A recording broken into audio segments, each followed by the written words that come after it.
What's up, YouTube? I'm making this video because I know it's that time of year again where people are, you guys are going to start studying for final exams. You know what? I am the worst person to ask for this, but I'm going to do it anyways, and we're going to find out what happens. So I'm going to make this video that tells you everything that I did wrong about final exams. The first thing that you should not do for final exams, bring a pillow and blanket to your final exam. I did that. Yes, I did. And the best part about it was I got an F and still passed. So, the thing that you realize about final exams are that they're weighted in this odd, weird, where they're only really they're really only 20% of your total grade for the class. So, it really only, if you have an A in a class and your final exam is 20%, so 100, 20% is 80. Basic math, 100 is being whole, 20% is 80. So at 80%, you would still leave with a B. And I knew that, and I got away with it. So you don't have to stress out about all these other, I need to get perfect score, lose a bunch of sleep, when you realize that 20% of 100 is 80%, you're still going to pass. You can say, it's all about class rank and GPA. If you're living class rank, it resets itself in college anyways.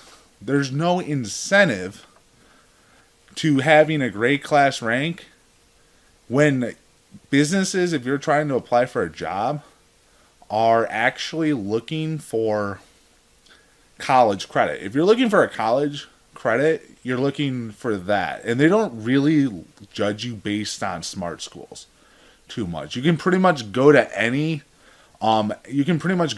college and get a very good job with an associate's at even basic community college. It really just shows that you can pass an exam, I guess. I don't understand it either. It's really goofy and weird. The second thing is, when you spend your time on the second thing, I'm trying to do this in a weird spot today. But anyways, the second thing that you do is when you get to a question and you don't know the answer, what do?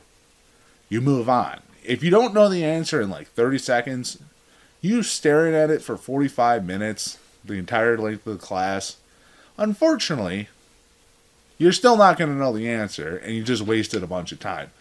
Just do it. Do whatever you can, or fill out, if it's multiple choice, fill out whatever, or if it's written, just write it all in. And that's what I did. I got, my high school rank was in the top 50% of the class for pretty much doing nothing, I guess. I don't really know how I attained that rank at all. I don't understand how that ranking system even works when I did absolutely nothing and still passed above a lot of people. But okay, so I did that. Another thing that people don't usually do, if you have final exams, either the college or high school level, the number one thing that you should never do is bring just a pencil.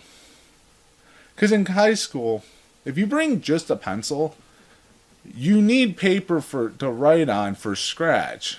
Like, you're going to need that, and you're also going to need to take notes or paraphrase, or at least organize what you're doing, either writing on the test or writing on the separate sheet of paper. Even scratch paper is very, very useful for history exams, primarily because if you're doing a history exam, you can have a timeline on your sheet of paper like this is, and have a timeline across the whole thing, and then you can organize all your thoughts. It's the best thing to do is just bring paper in case you need it. Never go to school, I don't care what level of school you're in, without a pencil and paper. Don't do that. Bring a notebook, whatever you want to bring, a couple folders maybe, but bring something to write with. I hate when I show up to a class and we have to stop the class 10 minutes before we can start because dude forgot a pencil and I don't want to give him one.